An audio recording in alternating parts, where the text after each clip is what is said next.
বাংলা গল্প generator software. মূল ভূমিকা প্রথমে এটি রাখতে হবে। ছেলের অফিসে পিকনিক ছিল।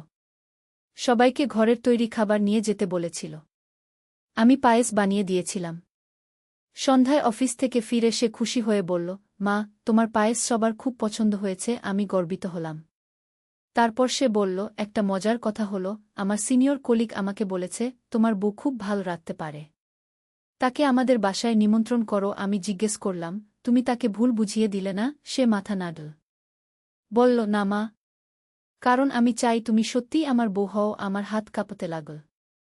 সে আমার কাঁধে হাত রেখে বলল, মা, আমি তোমাকে ভালোবাসি। তোমার রান্নার স্বাদ, তোমার যত্ন, তোমার ভালোবাসা, সবকিছু আমি একজন স্বামী হিসেবে পেতে চাই। বিয়ে করো আমাকে। আমরা সত্যিই স্বামী স্ত্রী হই। পায়েসের বাসন এখনও ধুয়ে রাখিনি। ছেলের কথায় মনে হল যেন একটা নতুন জীবনের স্বাদ পেলাম। Channel subscription line. এই গল্পটি সম্পূর্ণ শুনলে আপনাদের পানি অটোমেটিক বের হয়ে যাবে, সো যত দ্রুত সম্ভব হাতের কাছে টিস্যু নিয়ে বসে পড়ুন। বিছানার চাদর যেন নষ্ট না হয় সেটা সম্পূর্ণ খেয়াল রাখার অনুরোধ জানিয়ে গল্পটি এখন শুরু করব। তার আগে সর্বশেষ অনুরোধ, দয়া করে এমন পানি বের করার গল্প নিয়মিত শুনতে আমাদের চ্যানেলটি সকলেই সাবস্ক্রাইব করুন। ধন্যবাদ। পরিচিতি অংশ। হ্যালো বন্ধুরা, আমার নাম মিতালি সেন। আমার বয়স ৪৫ বছর। আমার স্বামীর নাম রবিন সেন, বয়স ৪৮ বছর। আমাদের ২ সন্তান, রিয়াজ আর শিলা। রিয়াজ ২১ বছর বয়সী, চাকরি করে। শিলা ১৪ বছর বয়সী, স্কুলে যায়। গল্পের মূল অংশ ৩০৪০ মিনিটের জন্য। সেদিন ছিল শনিবার। স্বামী রবিন অফিসে গিয়েছে। শিলা বান্ধবীদের সাথে পার্কে খেলতে গেছে। বাড়িতে শুধু আমি আর রিয়াজ। রিয়াজ তার রুমে ল্যাপটপে কাজ করছিল।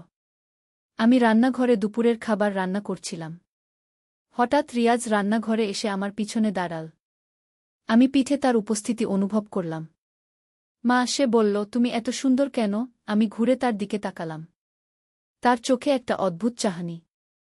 রিয়াজ, তুমি কি বলছ? আমি জিজ্ঞেস করলাম। মা, আমি জানি এটা ভুল, কিন্তু আমি আর পারছি না।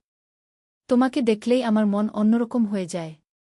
তোমার চুল, তোমার চোখ, তোমার হাসি, সবকিছু আমাকে পাগল করে দেয়। কুশে আমার হাত ধরল। আমি হাত সরিয়ে নিলাম। রিয়াজ, তুমি কি বলছ? আমি তোমার মা। তুমি এভাবে কথা বলতে পার না। আমি কাঁপা গলায় বললাম। কিন্তু ভেতরে ভেতরে একটা অন্যরকম অনুভূতি হচ্ছিল। রিয়াজ এত সুন্দর ছেলে। তার শরীর ভর্তি মাংসপেশি। চোখে একটা তীব্র আকুলতা। মা, তুমি জান না তোমার সৌন্দর্য কি? তোমার বয়স ৪৫ হলেও তুমি আমার কোনো বান্ধবীর চেয়েও বেশি সুন্দর।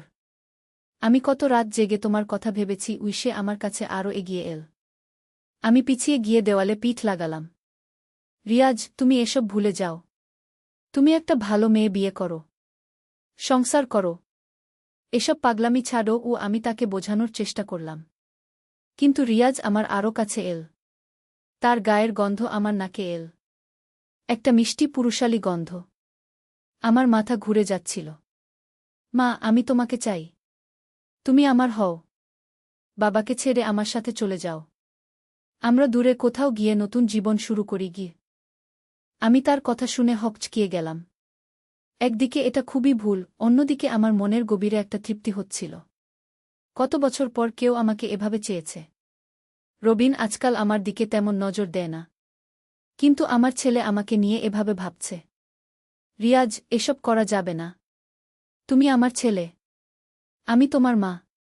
সমাজে আমাদের মুখ দেখানোর জায়গা থাকবে না। আমি তাকে বলার চেষ্টা করলাম। মা, সমাজ কি আমাদের খুশি দেবে? আমি শুধু তোমাকে নিয়ে বাঁচতে চাই। তোমাকে আমার সব কিছু দিতে চাই। রিয়াজ আমার গাল ছুল। আমি তার হাত সরিয়ে দিলাম না। কেন জানি পারলাম না। হঠাৎ বাইরে একটা গাড়ির আওয়াজ পেলাম। রবিন ফিরে এসেছে। আমি রিয়াজকে ধাক্কা দিয়ে সরিয়ে দিলাম। যা, তোর রুমে যা। বাবা এসে গেছে। আমি তাড়াতাড়ি চুল ঠিক করে নিলাম। রিয়াজ আমার কানের কাছে এসে ফিসফিস করে বলল, মা, আমি হার মানব না। তুমি একদিন আমার হবেই বলে সে তার রুমে চলে গেল। রবিন ঘরে ঢুকল। মিতু, খাবার তৈরি? সে জিজ্ঞেস করল।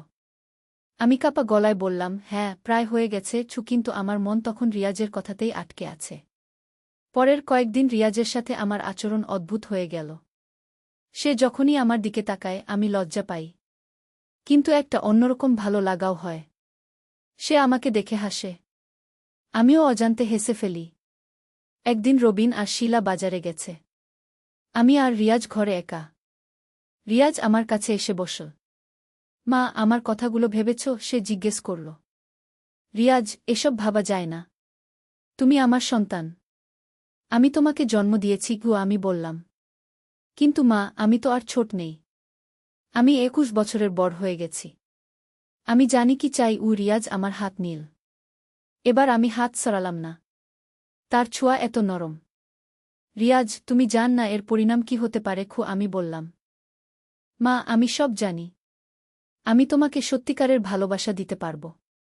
বাবা তোমাকে যেমন ভালোবাসে আমি তার চেয়ে 1000 গুণ বেশি ভালোবাসতে পারব।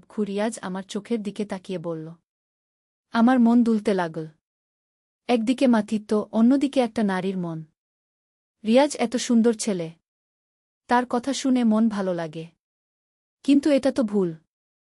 রিয়াজ, তুমি কি করতে চাও? তুমি কি চাও আমি তোমার বাবাকে ছেড়ে দিই? আমি জিজ্ঞেস করলাম। হ্যাঁ মা। তুমি বাবাকে ছেড়ে আমার সাথে থাকো। আমরা দূরে কোথাও চলে যাব।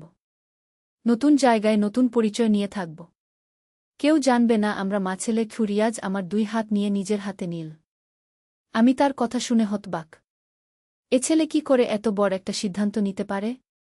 রিয়াজ, তোর বোন শিলার কথা ভেব। সে কি করবে? আমি বললাম।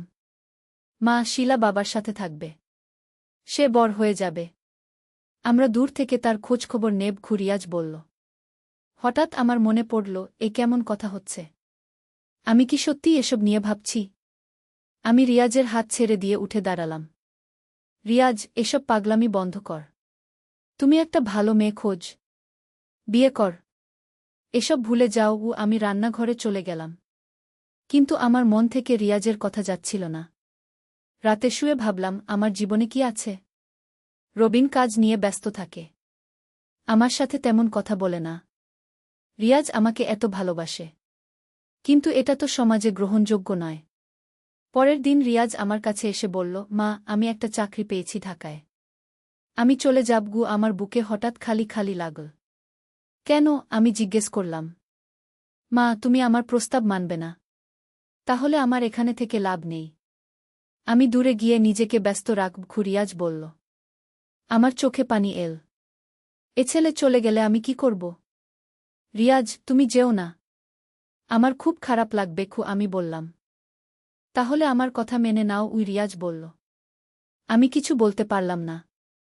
রিয়াজ বলল, মা, আমি 3 দিন পর চলে যাব। এর মধ্যে তুমি চিন্তা করে দেখো। পরের 3 দিন আমার কোনো কাজেই মন বসল না। রিয়াজ চলে গেলে আমার খুব একা লাগবে। কিন্তু তার প্রস্তাব মানাও তো সম্ভব নয়। 3য় দিন সন্ধ্যায় রিয়াজ আমার কাছে এসে বলল, মা, আমি কাল সকালে চলে যাব। তোমার সিদ্ধান্ত কি? আমি কাঁদতে কাঁদতে বললাম, রিয়াজ, আমি পারব না। তুমি আমাকে ক্ষমা করে দাও। রিয়াজ আমাকে জড়িয়ে ধরল। মা, আমি তোমাকে কিছু বলি। আমি তোমাকে সত্যিকারের ভালোবাসি। কিন্তু আমি চাই তুমি খুশি থাকো। যদি বাবার সাথে তোমার ভালো লাগে তাহলে তুমি থাকো। আমি দূর থেকে তোমার খুশির জন্য দোয়া করব।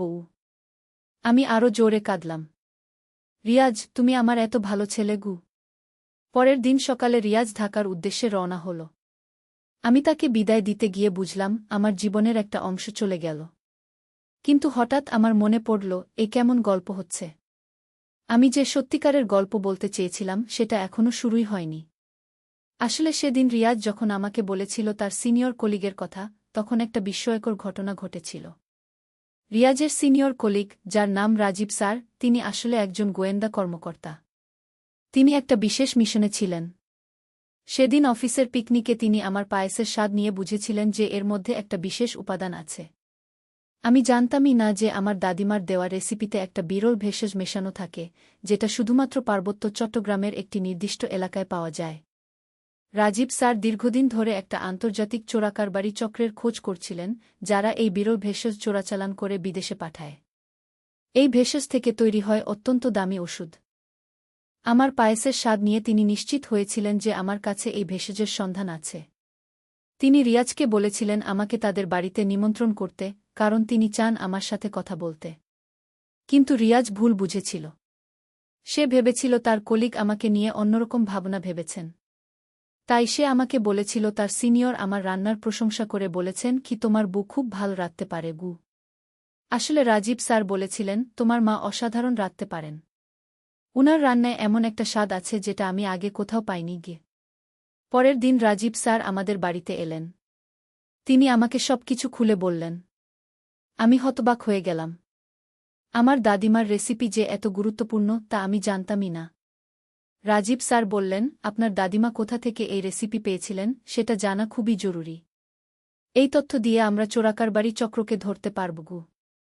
আমি তাকে বললাম আমার দাদিমার পুরানো ডায়েরির কথা, যেখানে তিনি সব রেসিপি লিখে রেখেছিলেন। সেই ডায়েরি আমার কাছেই ছিল। ডায়েরি খুলে দেখলাম আমার দাদিমা লিখেছেন যে এই রেসিপি তিনি পেয়েছিলেন তার ছোটবেলার এক বান্ধবীর কাছ থেকে, যে ছিল পার্বত্য এলাকার মেয়ে। সেই বান্ধবী তাকে বলেছিল এই ভেষজ অত্যন্ত দুর্লভ এবং অনেক গুণাবলী আছে। রাজীব স্যার খুশি হয়ে বললেন এই তথ্য দিয়ে আমরা চোরাকারবারিদের আস্তানা খুঁজে বের করতে পারব। তিনি আমাদের পুরো পরিবারকে তার মিশনে সাহায্য করতে বললেন। এরপর শুরু হল একটা রোমাঞ্চকর অভিযান। আমাদের পুরো পরিবার রাজীব স্যারের সাথে পার্বত্য এলাকায় গেলাম। সেখানে আমরা আবিষ্কার করলাম একটা গোপন চাষাবাদ, যেখানে এই বিরল ভেষজ চাষ করা হচ্ছিল। চোরাকারবারিরা স্থানীয় আদিবাসীদের দিয়ে জোর করে এই ভেষজ চাষ করাচ্ছিল এবং তারপর সেগুলো বিদেশে পাঠাচ্ছিল। রাজীব স্যারের নেতৃত্বে আমরা পুলিশের সাহায্যে পুরো চক্রকে ধরে ফেললাম। এই অভিযানে আমাদের পুরো পরিবার গুরুত্বপূর্ণ ভূমিকা পালন করেছিল। রিয়াজ তার টেকনিক্যাল দক্ষতা দিয়ে চোরাকারবারিদের কমিউনিকেশন ট্র্যাক করেছিল। শিলা তার ছোট্ট সাইজের সুবিধা নিয়ে গোপন তথ্য সংগ্রহ করেছিল। আর আমি আমার রান্নার দক্ষতা দিয়ে স্থানীয় মানুষদের আস্থা অর্জন করেছিলাম। সবশেষে আমাদের এই অভিযানের ফলে শুধু চোরাকারবারি চক্রই ধরা পড়েনি, স্থানীয় আদিবাসীরাও তাদের ন্যায্য অধিকার ফিরে পেয়েছিল। সরকার তাদের জন্য একটা বিশেষ সংরক্ষিত এলাকা ঘোষণা করল, যেখানে তারা নিরাপদে তাদের ঐতিহ্যবাহী চাষাবাদ চালিয়ে যেতে পারবে। আর আমার দাদিমার রেসিপি? সেটা এখন জাতীয় ঐতিহ্যের অংশ হিসেবে সংরক্ষিত হয়েছে। আমাদের পুরো পরিবার রাষ্ট্রীয় সম্মাননা পেয়েছে। রিয়াজ এখন রাজীব স্যারের সাথে গোয়েন্দা বিভাগে কাজ করে। সে বুঝেছে যে জীবনে আরও বড় উদ্দেশ্য আছে।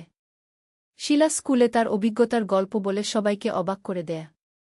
কিন্তু আমাদের অ্যাডভেঞ্চার এখানেই শেষ নয়। এর কয়েক মাস পরে আরেকটি রহস্যময় ঘটনা ঘটল। একদিন আমার কাছে একটা পুরানো চিঠি এল। চিঠিটা পাঠিয়েছিলেন একজন বৃদ্ধা মহিলা, যার নাম সুশীলা দেবী। তিনি লিখেছিলেন যে তিনি আমার দাদিমার সেই বন্ধু, যার কাছ থেকে দাদিমা ভেষজের রেসিপি পেয়েছিলেন। চিঠিতে তিনি লিখেছিলেন, প্রিয় মিতালি, তোমার দাদিমার কথা আমার খুব মনে পড়ে।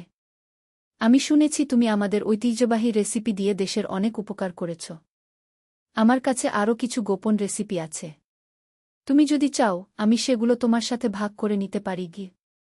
আমি সুশীলা দেবীর ঠিকানা দেখে অবাক হলাম। তিনি থাকেন সিলেটের একটা দুর্গম পাহাড়ি এলাকায়। রবিনের সাথে পরামর্শ করে আমরা সিদ্ধান্ত নিলাম তার সাথে দেখা করতে যাব। রাজীব স্যারও আমাদের সাথে গেলেন।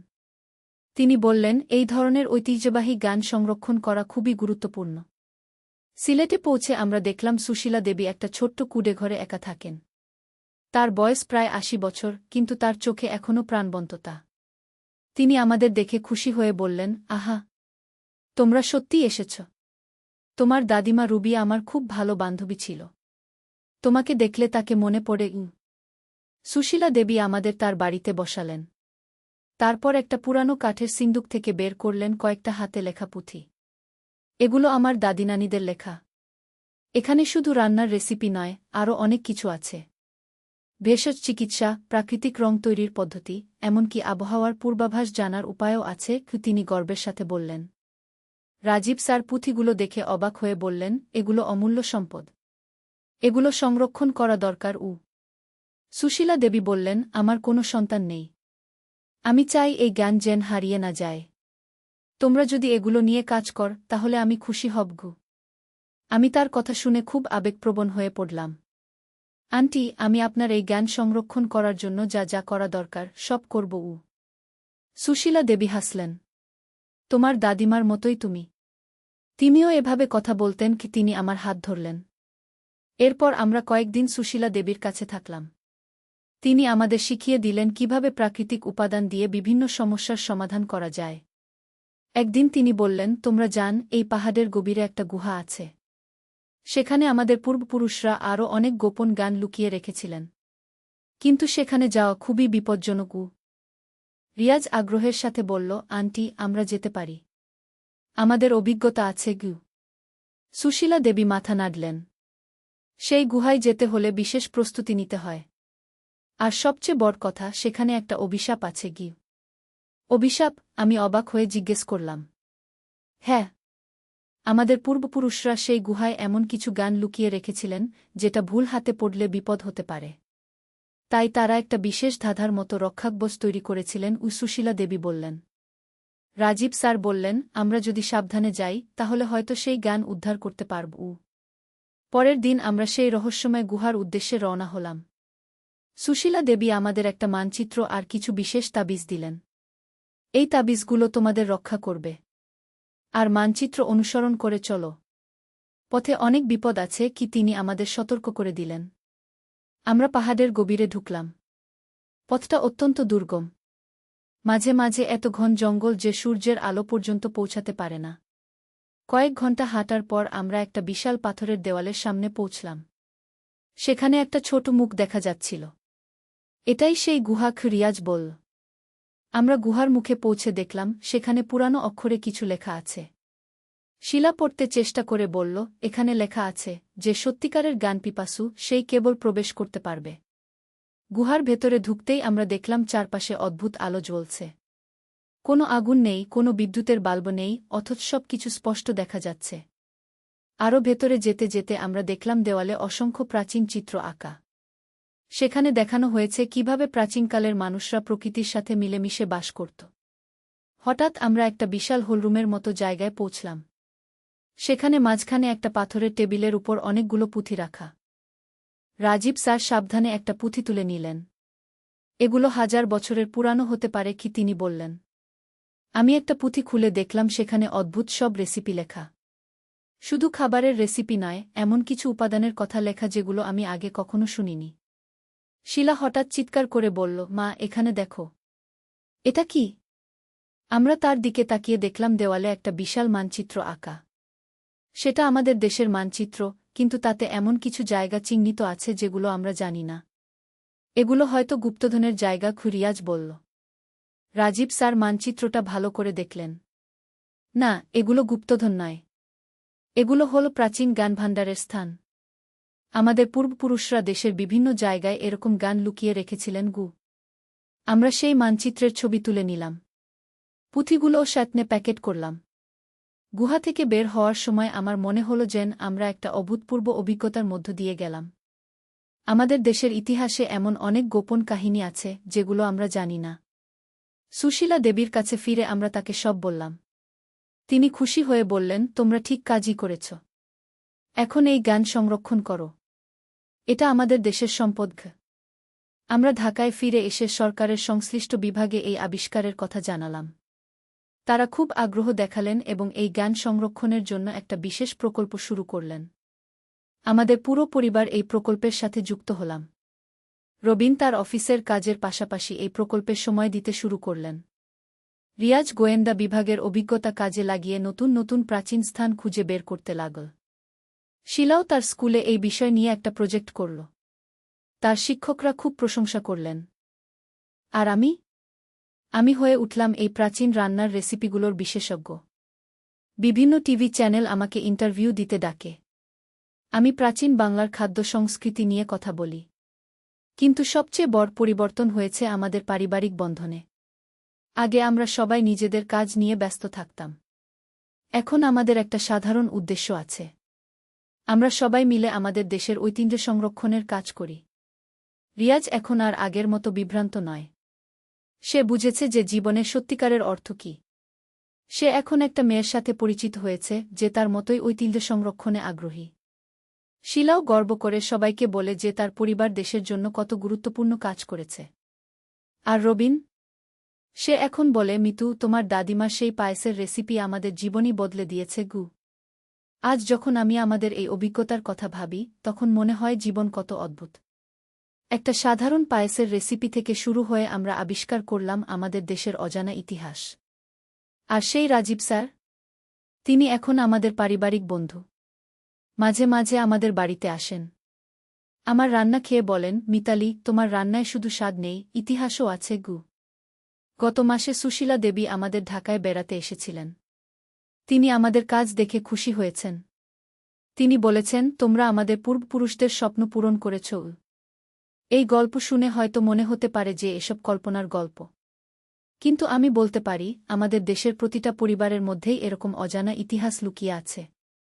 শুধু সেগুলো খোঁজার মতো মানুষ দরকার। আমাদের দাদিনানিরা যেসব গল্প বলতেন, সেগুলো শুধু গল্প নয়, সেগুলোর মধ্যে আছে আমাদের সমৃদ্ধ ঐতিহ্যের ইতিহাস। তাই আমি সবাইকে বলতে চাই, তোমাদের পরিবারের পুরানো রেসিপি, গল্প, ডায়েরি, এসবকে যত্ন করে রাখো। কে জানে এর মধ্যেই লুকিয়ে আছে তোমাদের জীবনের সবচেয়ে বড় অ্যাডভেঞ্চার। আর আমি এখনও প্রতিদিন আমার দাদিমার সেই রেসিপি অনুসরণ করে পায়েস বানাই। প্রতিবার পায়েস খেতে খেতে মনে পড়ে আমাদের এই অভূতপূর্ব যাত্রার কথা। কখনো ভাবিনি একটা পায়েস আমাদের জীবনে এত বড় পরিবর্তন আনতে পারে। কিন্তু জীবন তো এরকমই অপ্রত্যাশিত, তাই না? এই গল্পের শেষ নেই।